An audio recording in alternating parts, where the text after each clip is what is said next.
more courage for my life 10 years ago on my veganism journey. So Monday is today. Okay, ladies, I hope you guys are doing great. Sheikah Path Powers here. I want to guys give you some encouragement. Your girl got back to teaching her classes. It took me a while to get this passion back, but I had to courageously show up for myself in these fearful spaces, in all these uncomfortable spaces in my life. Instead of me telling myself the opposite, to keep me shrunken, to allow the cloud, the fear to overcome me, because we've been all going through changes these last 5 years with COVID and all these things going on. I've faced a lot of losses and setbacks and grief and things that changed me dramatically. Coming from a very stable childhood, adulthood, and life, coming into different twists and turns, it was drastic for me. But 2025 is that year where I knew it's going to take me 2 years moving away out of my hometown into a new place to get right back to teaching my classes again. And it's joyful because all these losses, I've obtained a lot of inner richness, to not become moved by the uncertainties, to not control everything.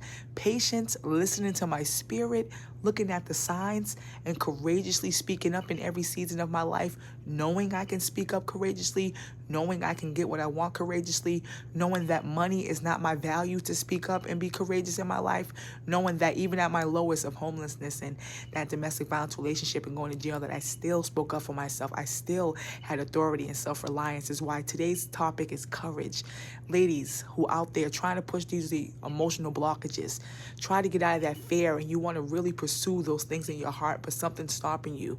You got to ask yourself today, for me, please, where can you courageously step up for yourself? Because if I didn't, I would have never got back that passion for my artwork, for my designs, for my classes, just because I'm older now and life got to me. No, no, no.